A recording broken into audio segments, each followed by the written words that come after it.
I never imagined I would walk back into my parents' house under such circumstances. The autumn sun slanted through the windows in that familiar glow, but the warmth I once cherished had vanished. Something was off, desperately off. My heart pounded with anxiety, yet a quiet flame of determination flickered inside. This was not a casual visit. I had come to reclaim my family and my dignity. My sister thought she could shuffle my son out like old luggage. She thought she wielded all the power. Little did she know I had been quietly funding everything, and now I wanted justice. I was born into a family that prided itself on old-fashioned values, loyalty, respect, unity. At least, that was the mantra plastered on every conversation and holiday card. Growing up, I believed in the power of those words, my father's steady voice echoing around the dining table, my mother's gentle warmth that seemed to hold everything together. It never occurred to me that beneath all that talk of togetherness, there were cracks forming beneath the surface. From an early age, my sister Margaret and I were as different as two siblings could be. Where I was quiet, she was loud. Where I liked to read, she preferred to dance or party. While I confided my secrets to my diary, she broadcasted hers to anyone who would listen, and often mixed them with a healthy dose of exaggeration. Despite that, I truly did love her. I wanted a bond with Margaret. I wanted that sisterly camaraderie people spoke about, the laughter over inside jokes, the unwavering support in moments of crisis. But life rarely works like the fairy tales we read when we're children. Margaret embraced the idea that she deserved the best clothes, best car, best room in our parents' house. My father indulged her, shrugging off her extravagances as Margaret just being Margaret. Meanwhile, I slipped under the radar, academically strong, quiet, and often overlooked. My mother used to pat my hand and say, "Don't worry, dear. Margaret might be flashy, but you'll find your footing in life." Patience is a virtue. I did find my footing, but not in the way I expected. In my mid-20s, I found myself married to a man I believed was the love of my life. Todd was charismatic and kind, at least at first. We had a son, Lucas, whom I adored more than anything. For a while, I thought I had entered a blissful existence, but Todd changed. Maybe he grew bored, or maybe I had overlooked his flaws all along. Over the years, I discovered secrets, infidelities, a gambling addiction, a world of lies that cascaded like dominoes when confronted with the slightest push. By the time Lucas was 7, I was a single mother, scraping by on a meager salary from an office job, while Todd moved to another city and rarely sent child support. During that time, my parents offered help financially and emotionally. They said, "It's what family is for." Perhaps they couldn't stand the stigma of having their daughter's life in shambles, or perhaps they genuinely cared.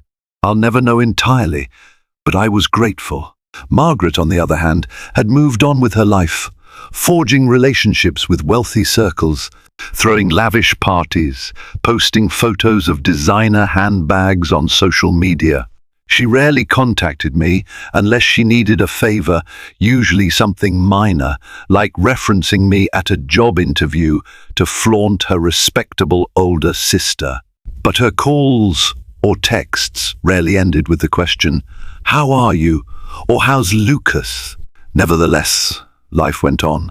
I kept my head down, worked 2 jobs at times, and tried to provide for Lucas.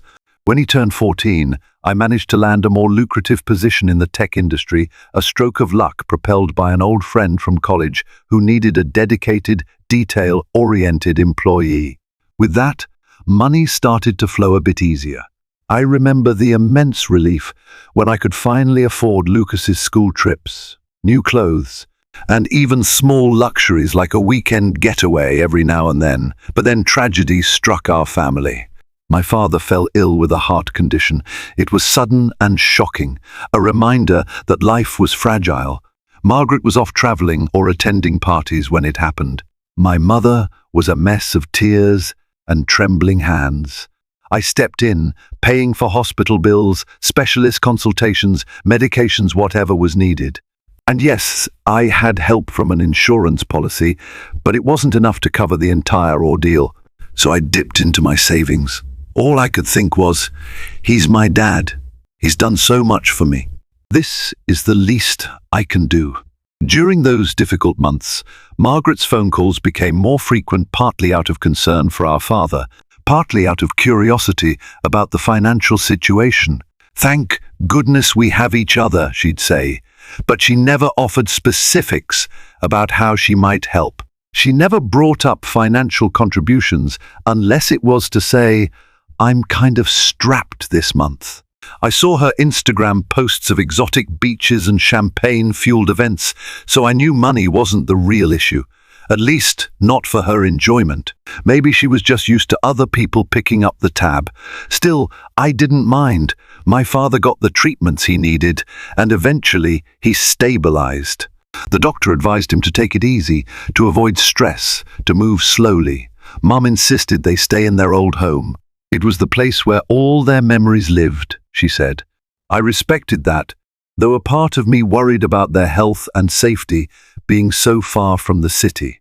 Margaret came home intermittently, claiming she was too busy to stay long. But I visited every weekend, bringing groceries, cleaning the house, taking them to doctor appointments.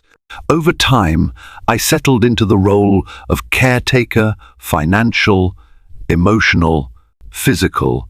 No one asked me to do it. It just felt necessary. One day, out of the blue, Margaret announced she was moving back in with our parents. She cited some vague need to regroup and be closer to them. I was surprised, considering she was such a city girl, always chasing the next party or social event. But perhaps she was genuine in wanting to help our aging parents.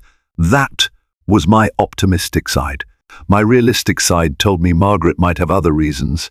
Shortly after moving in, she told me, "Look, I'll handle things here. You can just help out occasionally." I found it odd.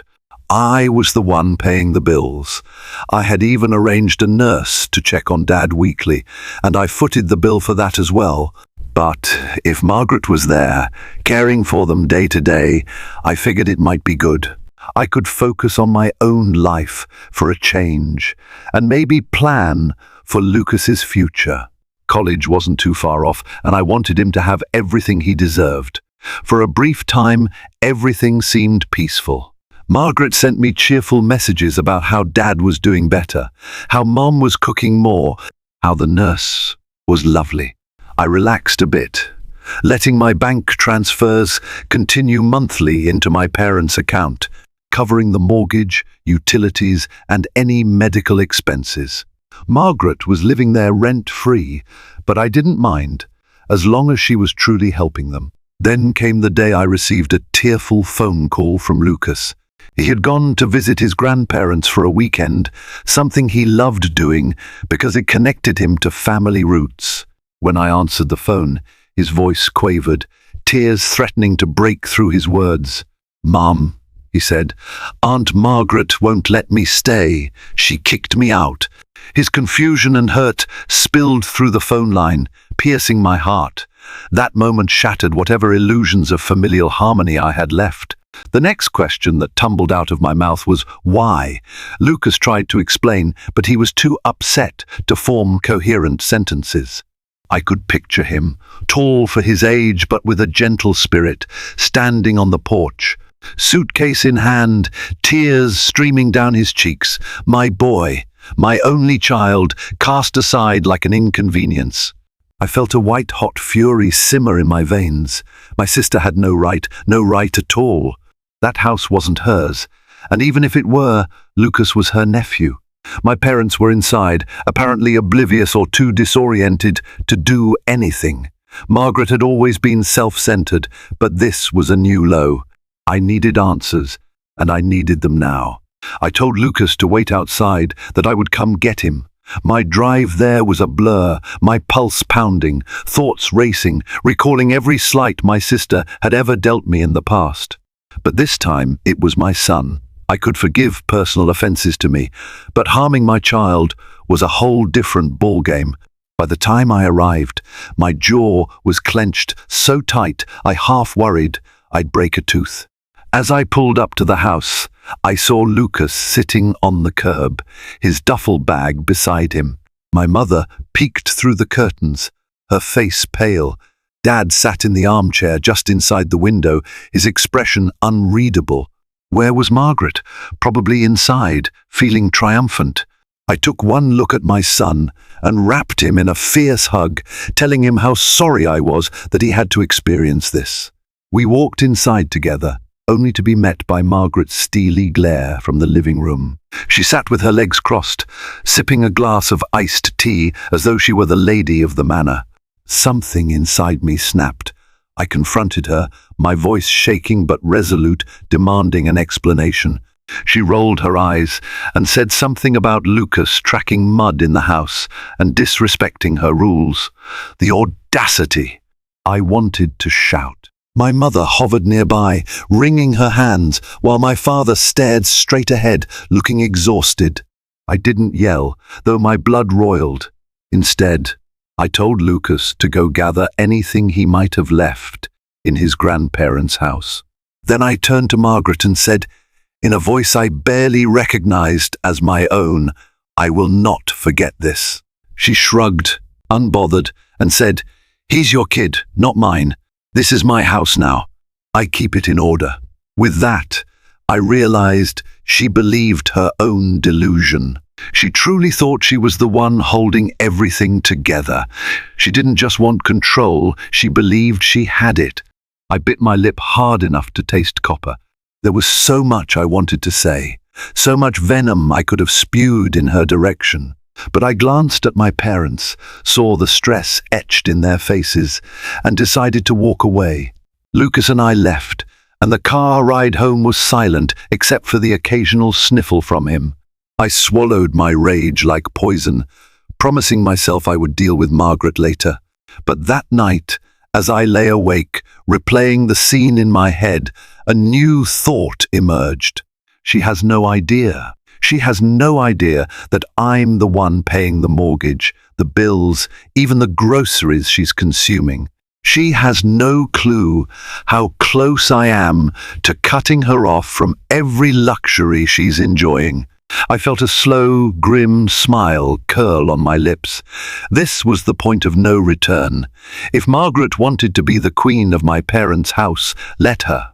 But soon she would find out exactly who held the real power. The following weeks were a whirlwind of conflicting emotions for me. Part of me just wanted to move on, let Margaret revel in her illusions, and focus on Lucas, who was still reeling from the humiliation. But another part of me seethed with indignation at her arrogance. My parents were the only reason I hadn't pulled the plug on financial support yet. They needed that stability, those funds to keep afloat. Still, the question gnawed at me by continuing to pay. Was I enabling Margaret's behavior? Was I allowing her to grow more entitled, more oppressive? Lucas, bless his heart, tried to be strong. He saw me pacing the living room late at night, working on my laptop, calculating monthly expenses. The truth was, I had assumed the burden of paying for the mortgage and bills, along with my own rent in the city. And with college looming on the horizon, I had to be careful. I was building a savings fund for him, one that I hoped would give him options, freedom, and a brighter future. Now, that savings might be threatened if Margaret continued her reign of terror. Then I got a phone call from my mother. Her voice trembled with worry as she said, "We have a letter from the bank." Something about overdue amounts? But dear, I thought you took care of everything. My heart sank. I realized that Margaret might have been meddling in the finances. Sure enough, when I visited a few days later, I discovered the mortgage bill was left unpaid for 2 months. The money I deposited each month was going into the household account, but apparently Margaret had taken it upon herself to shift funds around for her personal expenses, like a new sofa, fancy curtains, and other aesthetic changes she deemed necessary. I confronted her in the living room, standing near that brand new sofa. She crossed her arms, staring at me with a smug smile. "You're barely around, sister," she said, her tone dripping with condescension. "I'm here every day, making sure Mom and Dad are comfortable. That requires effort and resources." I tried to keep my voice even. "This is not your money to spend however you like. It's for the mortgage, the utilities, Dad's medical bills. Did you forget that part?" She scoffed. "I haven't forgotten. But the house needed a facelift. Besides, everything I do here is for the family. You should be grateful someone's taking care of things in your absence." My mother watched from the corner, silent tears in her eyes. My father dozed in his armchair, oblivious to the tension swirling like a gathering storm. I wanted to scream, to drag Margaret out and throw her onto the street the way she had done with Lucas. But I forced myself to remain calm. I would not stoop to her level of drama. Instead, I quietly reminded her that if she continued to misuse funds, there would be consequences. She laughed in my face, mocking me. "And what are you going to do about it?" That was the moment I decided. My father's health was stable enough that he no longer required specialized care beyond routine checkups. My mother, though frail, had neighbors and church friends who checked in on her regularly. I could still visit on weekends to bring groceries or pay for what they needed directly. There was no real reason I had to funnel my money into the household account that Margaret controlled. It was time for a radical shift.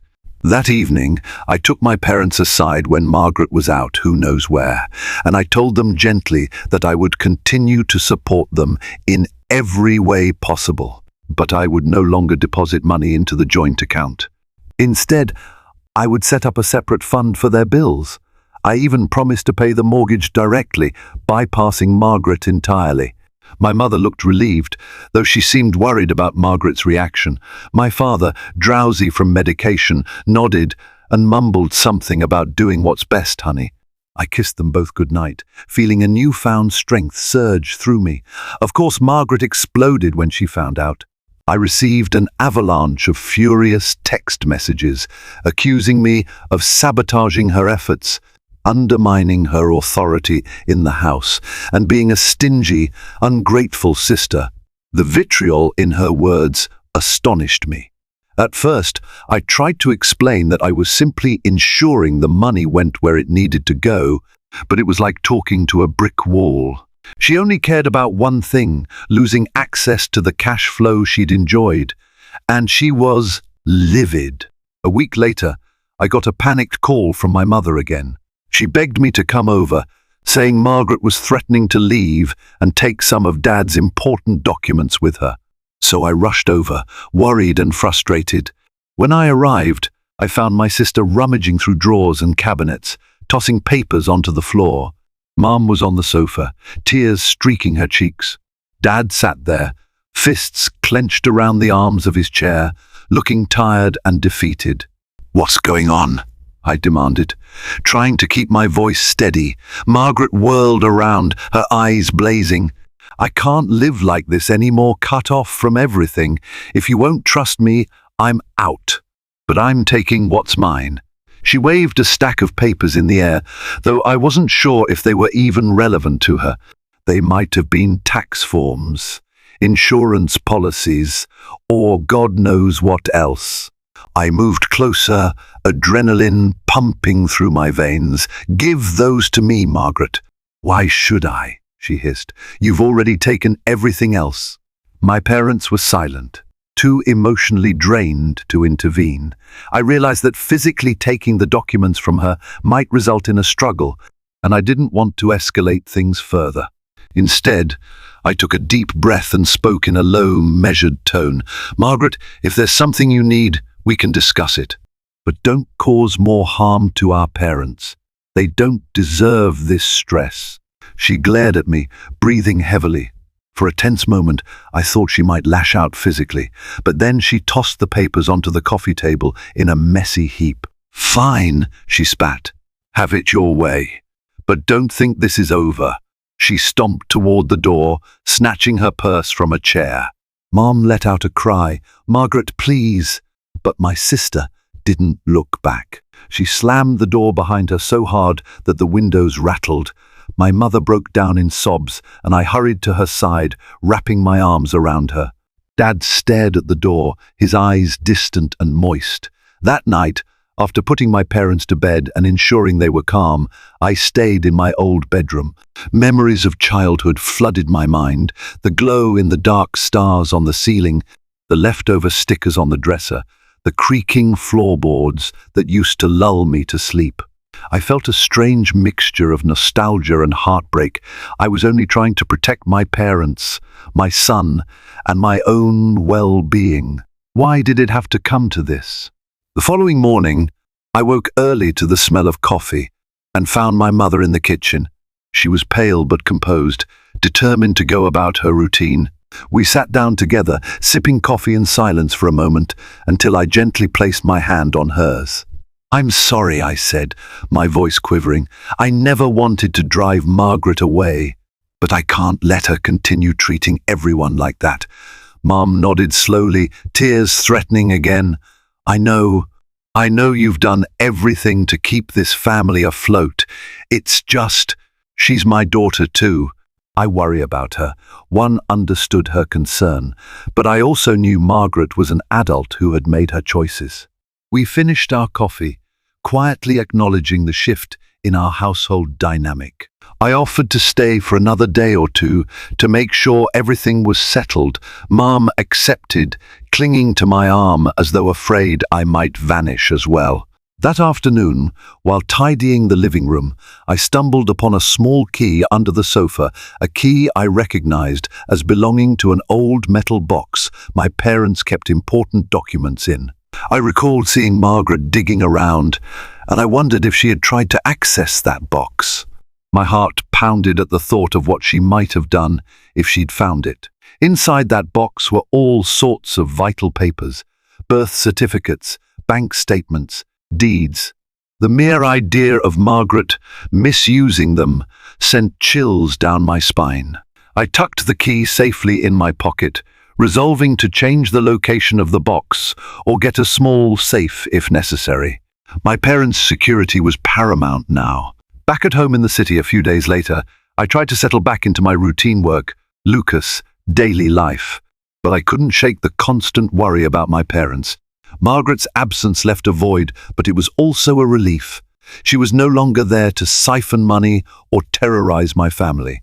I made sure the mortgage was paid directly, contacted the utility companies to switch bills into my name, and scheduled weekly grocery deliveries. I figured it was the best way to ensure my parents had everything they needed without funneling cash through Margaret's grasp. Lucas noticed the change in my demeanor. "Mom, are you okay?" he asked one evening while we were washing dishes. "I know all that stuff with Aunt Margaret is stressful." I gave him a reassuring smile. "I'm managing, sweetie. Don't worry about me. I just want our family to be safe." He nodded, his eyes reflecting both relief and lingering sadness. He missed the simpler days when visiting his grandparents was an exciting treat, not a cause for fear or anger. I promised him that one day soon he would feel at ease going back there. Weeks turned into months. My parents continued to live in their home, and I visited them often. Margaret's contact became sporadic occasionally. She'd send a text or call, "Mum," usually complaining about financial issues or how unfair everything was. But Mum stood her ground, gently reminding Margaret that we were all doing our best and that the situation was of her own making.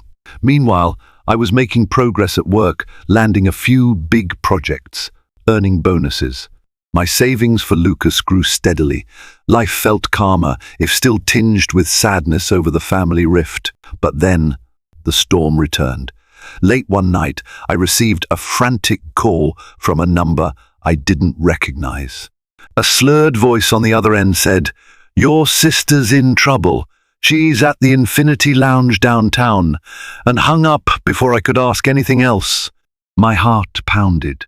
Infinity Lounge was a fancy nightclub known for its exclusive clientele and wild parties. What was Margaret doing there, and who had called me? I debated whether to go or not. Margaret had made it clear she wanted nothing more to do with me, but she was still my sister, and if she was in danger or needed help, I couldn't ignore that. I left Lucas with a neighbor friend, giving him a hurried explanation, and drove downtown, anxiety clawing at my stomach. The nightclub was everything I expected: loud music, strobe lights, people dressed to impress. I pushed past the throngs of dancers, my ears ringing from the pounding bass. I asked the bartender if he'd seen a woman matching Margaret's description. He waved vaguely toward a VIP area, and I made my way through the crowd. There, slumped on a velvet sofa, was Margaret. Her hair was disheveled, her makeup smeared from crying. She clutched a nearly empty bottle of expensive champagne. A couple of strangers milled around, including a man who looked vaguely familiar, probably the one who had called me. He saw me and gestured in Margaret's direction. "She told me to call you, said you're her sister. She's a mess." I knelt beside Margaret. "Margaret, what's going on?" She turned her bleary eyes toward me, her expression haunted. It was a stark contrast to the venomous woman I'd last seen in my parents' living room. She tried to speak but could only manage a few incoherent words. I sighed, realizing she was deeply intoxicated, perhaps worse. I helped her up, draping her arm around my shoulders. She mumbled something about a bad investment, about losing everything. My heart lurched. Was this what had driven her to this point? Regret tugged at me despite everything she'd done. She was still my sister. I brought her home, laid her on my couch, got her a glass of water. Throughout the night she tossed and turned, occasionally waking up in a panic, then passing out again. In the quiet darkness of my living room, I couldn't help but feel both pity and frustration. This was the sister who had terrorized my son, threatened to tear my family apart, and arrogantly squandered the money I provided. Yet here she was, vulnerable and broken. By morning she was awake, nursing a vicious headache. She looked around, confusion clouding her eyes. I handed her some painkillers and a cup of tea. "You really should see a doctor if you feel too bad," I said quietly. She shook her head, wincing at the movement. "No, I'm fine," she managed to say, though her voice was shaky. "What am I doing here?" "You called me for help." "Well, someone did, on your phone," I replied softly. She stared at the floor, then burst into tears. Through shuddering sobs, she admitted that the lavish lifestyle she'd flaunted was funded by credit cards, personal loans, and questionable business deals that had all gone sour. She had been desperate, hoping that controlling our parents' household finances would give her some breathing room. When I cut her off, everything collapsed. In her own warped way, she claimed she felt she had no choice but to lash out. I listened, my own eyes burning with unshed tears. It was a twisted confession, but at least it was some sort of truth, something she'd never given me before. "You hurt us all, Margaret," I said gently but firmly. "You hurt my son, especially." She nodded, face crumpled with regret. "I know, and I'm sorry. I was so stuck in my own head. I just wanted to survive, to keep up appearances. I never meant to." She didn't finish the sentence, but I felt the weight of her remorse. We sat there in a tense hush. I thought of our childhood, the differences that always kept us apart, the resentments that grew like weeds between us. Margaret finally whispered, "What happens now?" That was the million-dollar question. I had no intention of letting her waltz back into my parents' house and create more chaos. I also didn't want to see her homeless or in danger. "For now," I said, "you need help. Financial counseling, maybe therapy, whatever it takes to get your life back on track.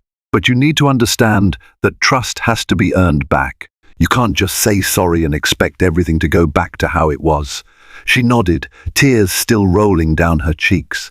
It was a small victory, a tiny crack in the wall that had separated us for so long. But I also knew that we had a long road ahead if we were to salvage any semblance of sisterhood.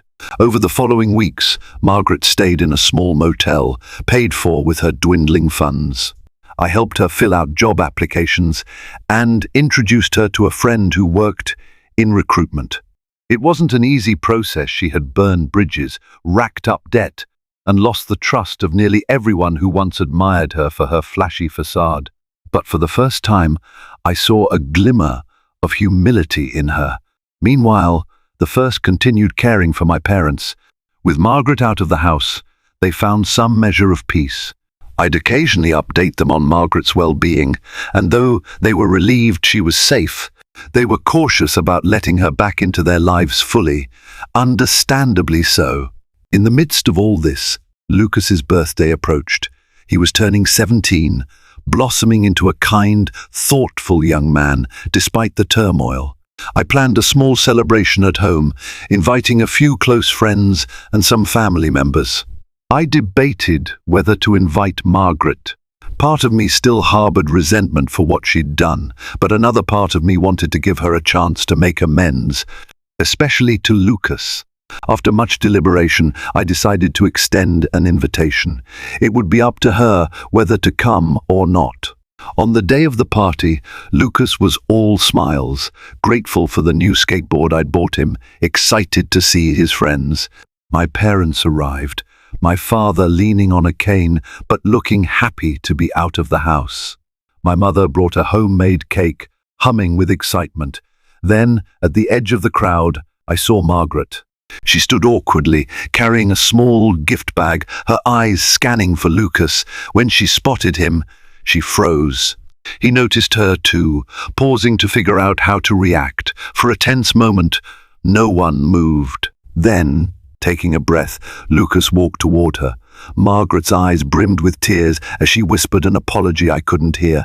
But from the look on Lucas's face, softening from uncertainty to cautious acceptance, I knew he was giving her the chance to speak. Later that evening, Margaret approached me. "Thank you for inviting me," she said softly.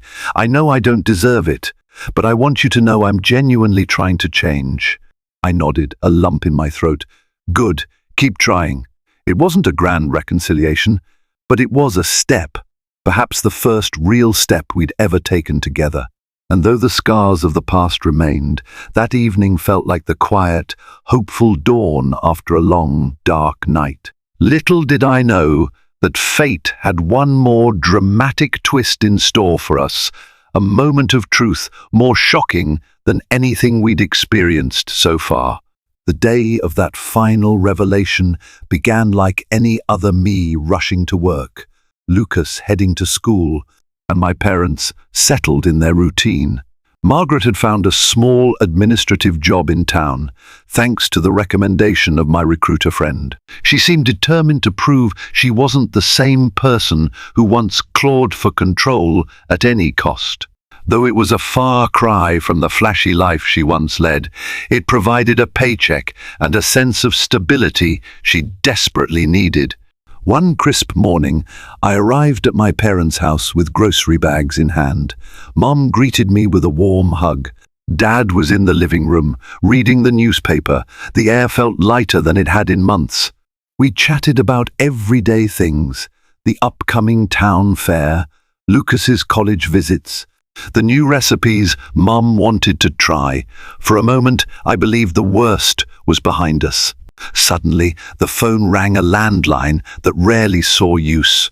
My mother answered, listening intently for several seconds before going pale. She held the receiver out to me, her hand trembling.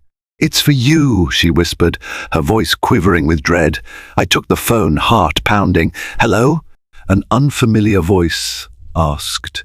"Is this Miss Hathaway?" using my maiden name, which startled me. "I'm calling on behalf of Cedar Park County Hospital. Your sister, Margaret, was brought in this morning after collapsing at work." My stomach lurched. "Is she okay?" I managed to choke out. A million possibilities flashed through my mind. Had she fainted from exhaustion, stress, or something worse? "She's stable, but we need you to come in. She's been asking for you." I hung up, numb. My mother's eyes were wide with worry, and I quickly explained the situation. We piled into my car, Dad insisting on coming despite his frailty. The drive felt endless, the hum of the engine amplified by our silence. I couldn't help but think of Lucas, who was at school. Should I call him out of class? I decided to wait until I had more information. At the hospital, we were directed to a quiet ward. I found Margaret lying in a bed, an IV drip attached to her arm, her face pale and drawn. She looked up at me, her eyes filling with tears the instant she recognized me.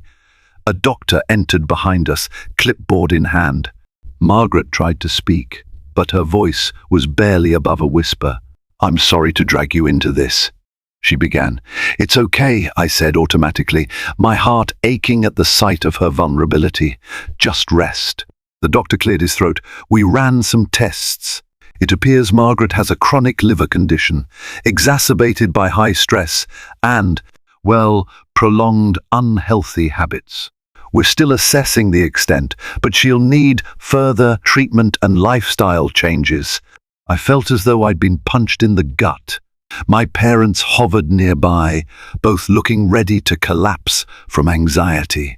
The doctor explained possible treatment plans, the need for medication, perhaps even a transplant down the line if her condition worsened. My mind reeled, Margaret's eyes filled with tears. "I guess this is what I deserve," she said bitterly, looking away. "No one deserves this," I replied softly, reaching for her hand. The resentment I once harbored seemed trivial in the face of her health crisis. Despite all the pain she'd caused, she was still my sister, and I didn't want to lose her. Over the next few days, I navigated a maze of hospital forms and insurance questions. Margaret's finances were in disarray, and while she had some coverage through her new job, it wasn't comprehensive. Once again, I found myself stepping in as the caretaker, juggling my parents' needs, Lucas's life, and Margaret's medical crisis. It felt surreal, as though I was trapped in a loop where I was always the one who had to fix things, no matter how broken they were or who caused the damage. But something was different this time. Margaret was different. Whenever I visited her, she seemed deeply remorseful, apologizing time and time again for her past actions. She even asked me to bring Lucas so she could apologize in person for kicking him out. Lucas agreed cautiously, and though their conversation was quiet and brief, I saw tears in her eyes the moment he stepped into the room. When he left, Margaret looked at me with pure sorrow. "I ruined so many relationships. I don't even know if I can fix them," she said. "You can try," I replied gently, remembering the many nights I had prayed for a real sister, the kind who would stand by me, not sabotage me. This glimmer of honesty in Margaret was a start, though I guarded my heart against fully trusting her just yet. News traveled fast, and soon extended family members started calling. Some expressed sympathy, while others, who had known Margaret's manipulative side, openly doubted her sincerity. One relative even said, "She's probably faking it to get attention." That stung. While the first understood the skepticism, I couldn't help but feel protective. Illness was nothing to joke about or use as a ploy. If Margaret was indeed changing, she didn't need more condemnation. She needed a reason to believe this new path was worth pursuing. In the midst of all this, I worked tirelessly to ensure my parents were okay. My father, worried sick about Margaret, nearly had another cardiac scare. Mom alternated between crying on my shoulder and trying to reassure me that everything would be fine. The emotional load was immense, but I kept going for Lucas's sake. He needed to see that even in the face of betrayal and hurt, compassion could still guide us. A month passed. Margaret was discharged with strict orders to maintain a healthy lifestyle and attend regular checkups. She moved into a small apartment near the hospital, paid for partly by her salary and a short-term disability allowance she qualified for. It was a far cry from her previous living arrangements, but she didn't complain. She actually invited me over one evening, wanting to show me that she'd stocked her fridge with fresh produce and was following the doctor's recommendations. It felt surreal to see her transformation. One evening, I received a text from Margaret. The first need to tell you something important. Please come by if you can. My stomach did a little flip. What could be more important than everything we'd already been through? I drove to her place, the apartment modest but tidy. She led me inside, offered me tea, and then sat me down at the small kitchen table. Her hands shook around her mug as she began her confession. I've been carrying this guilt for so long, I don't know how to begin. Take your time, I said, trying to keep my voice calm despite the anxiety swirling in my chest. Margaret took a deep breath. When Dad first got sick, there was an opportunity. A man I knew offered me a business deal, something about flipping properties. I thought it was my chance to get rich quick. I used some of the money you were sending to help pay for Dad's hospital bills. I swore I'd pay it back before anyone noticed, but the deal went sour and I lost everything. My heart pounded, remembering the months I struggled to keep up with expenses, never realizing my money was being siphoned off. Why didn't you just tell me? I asked, fighting back anger and hurt. She wiped away tears. Because I was ashamed. And I was scared. I felt like the failure of the family, always overshadowed by you, Miss Perfect, who did everything right. I wanted something for myself, and I went about it all wrong. I'm so sorry. Her words stung, but hearing them helped piece together the missing parts of the puzzle. She had tried to exploit my resources for personal gain, not out of sheer spite, but out of a twisted desire to prove herself. It didn't excuse her actions, especially kicking Lucas out, but it offered a window into her troubled mind. Thank you for telling me, I finally said, my voice shaky. I wish you'd been honest sooner. Maybe we could have handled it differently. She nodded, her shoulders trembling. I know. If I could take it back, I would. Maybe this is our chance to move forward, I added, searching her face for sincerity. She looked fragile, like someone who had been broken open and laid bare. But Margaret, you need to understand, trust is fragile. I can't just snap my fingers and forget all the damage that's been done. She gripped my hand, tears spilling down her cheeks. I know. I just want a chance to show you I can be better. In that moment, I saw not just my sister, but a woman who had been battling her own demons, haunted by her own insecurities. I squeezed her hand in return, silently acknowledging this fragile beginning. The final thread in our tale came weeks later at a family gathering we organized for Dad's birthday. We decided to hold it at my parents' home, inviting a handful of relatives and close friends. Margaret arrived early, helping me set up decorations and prepare food. She moved around the kitchen with a quiet efficiency I'd never seen before, occasionally smiling tentatively at me. It was as though she was trying to atone for all the times she'd refused to lift a finger. The party began with laughter and chatter, people greeting Dad warmly, some teary-eyed at seeing him healthy enough to enjoy a small celebration. Mom glowed with happiness, bustling about in her apron. Lucas entertained a cousin with a card trick, while I made sure everyone had enough drinks and snacks. And Margaret? She mingled politely, no longer hogging the spotlight. It felt almost normal, like the family we'd always wanted to be. Then came the final reckoning.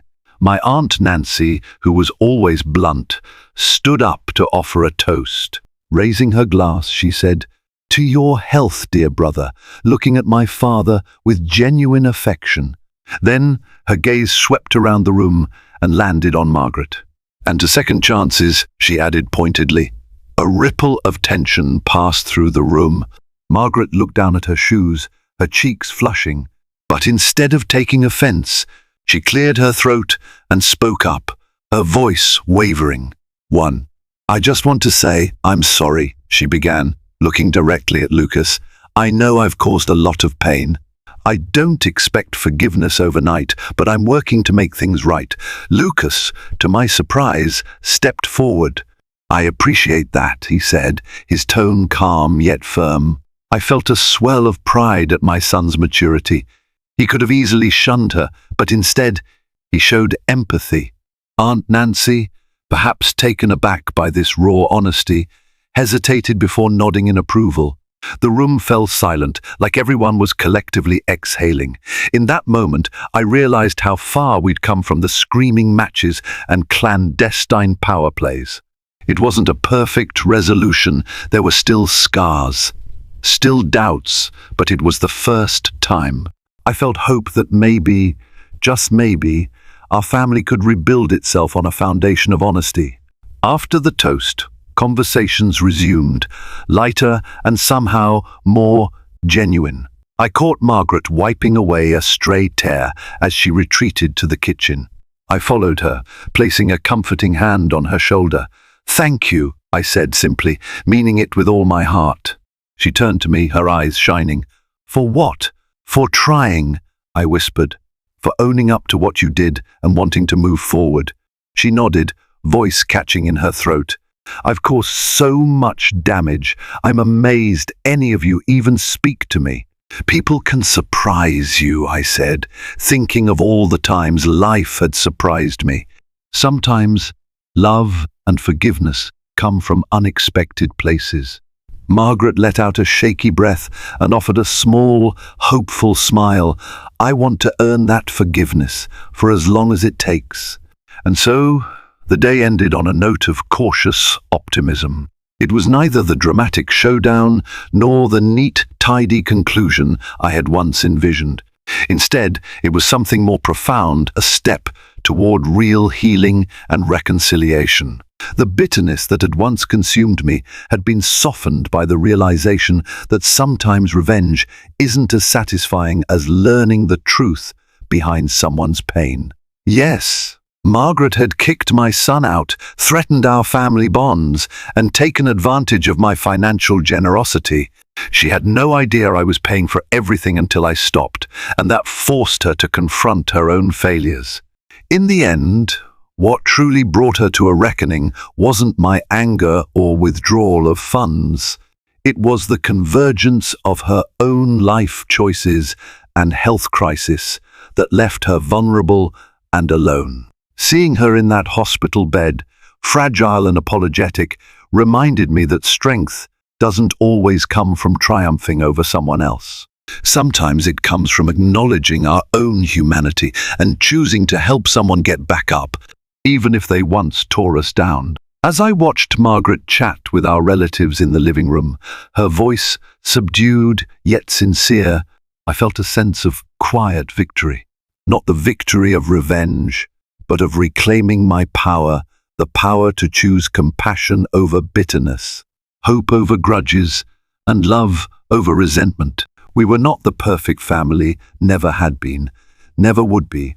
But for the first time in a long time, I could see a glimmer of what might be possible if we kept moving forward, one day at a time. As we wrap up this emotional journey, I want to thank you for listening to my story, our story.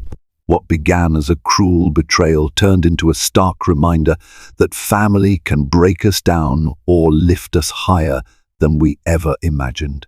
My life changed when I stopped enabling toxic behavior and stood up for my son, my parents, and myself. Exposing the truth was painful, but it freed me from resentment and taught me the power of forgiveness when it's genuinely earned. If my story resonates with you, if you believe in the courage it takes to reclaim your power, please like, share, and subscribe. By spreading these lessons, you help others realize they're not alone in their struggles. Thank you for being part of this catharsis. Until next time, remember that true strength lies in compassion and honesty, no matter how dark the path may seem. Stay hopeful always.